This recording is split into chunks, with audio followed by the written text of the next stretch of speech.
Imagine a force so terrifying, so relentlessly efficient, that it had already swallowed the greatest empires of the known world. By the end of the 13th century, the Mongol war machine had shattered the caliphate in Baghdad, crushed the knights of Europe, and dismantled the Song dynasty in China. They were the undisputed masters of open warfare, a calamitous tide of horse archers that moved faster than news could travel. To hear the thunder of their hooves was to hear the sound of the apocalypse. In the winter of 1299, that apocalypse arrived at the gates of India. The Chagatai Khanate, a splinter of the vast Mongol Empire, cast its gaze toward the riches of the Delhi Sultanate. They did not come merely to raid or plunder. This was an invasion force designed for conquest, numbering anywhere between 200,000 men.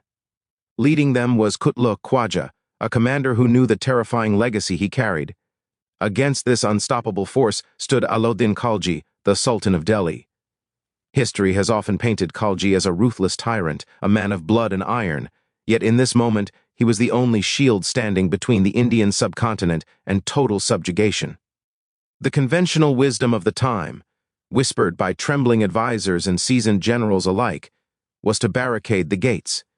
They urged the Sultan to hide behind the formidable walls of Delhi, to wait out the storm, and to pray the Mongols would tire of the siege. To meet the Mongols in the open field was considered suicide. Their tactics were legendary: the feigned retreat, the encircling pincer movement, the endless rain of arrows. No army in the flatlands had successfully withstood them for long. But Alauddin Khalji was not a man of conventional wisdom. He understood that to hide was to admit defeat before the first arrow was loosed. He ordered the gates opened. He marched his army out to the plains of Kili, a few miles from the city, determined to look the end of the world in the eye. It is here, on the plains of Kili, that the fate of South Asia would be decided. But this was not merely a clash of numbers, it was a clash of topographies and the strategic manipulation of the earth itself. The battle is often remembered for the ferocity of the combatants, but the true architect of the Mongol defeat was a subtle, almost invisible factor: the terrain, and how the Sultan utilized it to neutralize the single greatest advantage of the Mongol horde. To understand why Kili was a death trap for the invaders, one must understand the anatomy of a Mongol victory. The Mongols fought like a pack of wolves. They required vast open steppes to execute their maneuvers. They needed space to fan out, to flank, to circle their enemies, and to utilize their superior mobility. If you can find a Mongol army, you strip them of their tactical genius. Alauddin Khalji chose the battlefield of Kili with the precision of a master chess player. The site was not a random patch of grass. It was a geographical choke point disguised as an open plain. The Sultan deployed his forces with his back to the city, but more importantly, he anchored his formation against the natural barriers of the region. On one side lay the river Yamuna, a formidable body of water that protected the Sultanate's flank from the sweeping envelopment tactics the Mongols preferred. On the other side, the terrain was broken, rough, and dotted with thickets and uneven ground that would shatter the momentum of a cavalry charge. By positioning his army here, Khalji forced the Mongols into a corridor. He denied them the width of the battlefield. He took away the horizon. The deployment of the Delhi army was a study in static defense, a stark contrast to the fluid motion of the steppes. Alauddin placed a wall of war elephants at the forefront.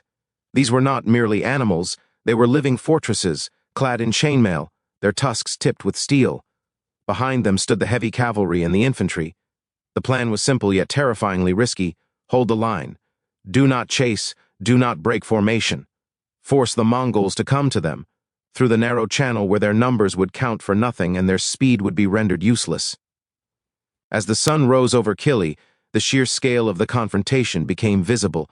Two massive hosts, representing two different worlds of warfare, faced one another. The Mongols, light, fast, and predatory, stared down the heavy, immovable object of the Delhi army. The air was thick with the tension of imminent slaughter. When the battle commenced, it began not with a chaotic melee, but with the calculated probing of the Mongol archers. They rode forward, loosed their shafts, and wheeled away, expecting the Indian lines to crumble, or, better yet, to break rank and pursue. This was the bait. The Mongols had destroyed European knights and Persian cataphracts by frustrating them into a reckless charge, but the terrain at Kili played its silent role. The broken ground disrupted the rhythm of the Mongol horses. They could not approach with their usual speed, nor could they retreat with their usual fluidity. The arrows rained down, but the elephants stood firm, veritable mountains of flesh and steel that absorbed the punishment and kept the lines behind them intact. However, the battle was nearly lost due to a moment of supreme heroism that bordered on madness. Zafar Khan, the commander of the Indian right wing, was a warrior of legendary repute.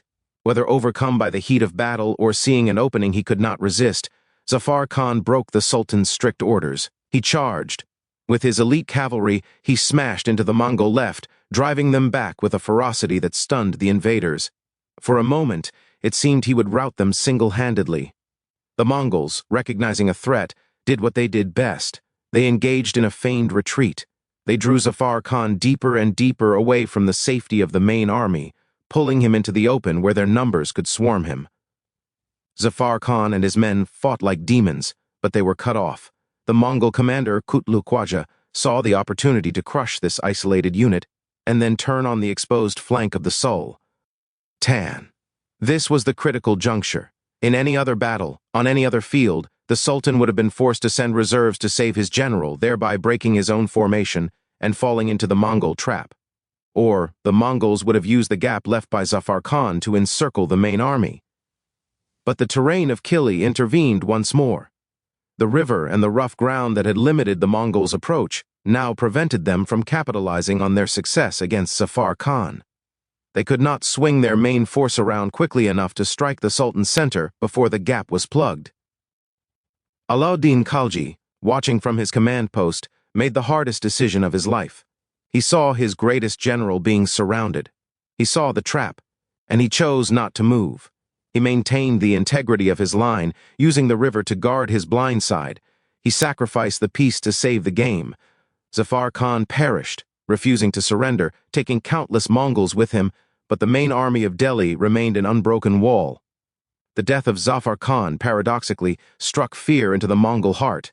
They had killed the man, but the ferocity of his charge and the stubbornness of the Indian resistance shook them. They looked at the main army of Alauddin Khalji, still standing, still waiting, anchored by the river and the rough earth. The Mongol horses were tired. The terrain had sapped their energy. They realized that to destroy this army, they would have to engage in a frontal assault against fresh heavy cavalry and war elephants, squeezed into a battlefield that offered no room for escape. A frontal assault against elephants in a confined space is a nightmare for light cavalry. The horses, smelling the elephants and sensing the claustrophobia of the terrain, would panic. The Mongol advantage of range was nullified by the inability to maneuver. They were facing a meat grinder. As night fell, a strange stalemate settled over Kili. The Mongols had technically won the skirmish on the wing, but they had failed to dislodge the Sultan.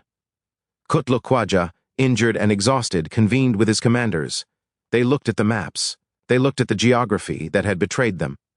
They realized that they could not stay.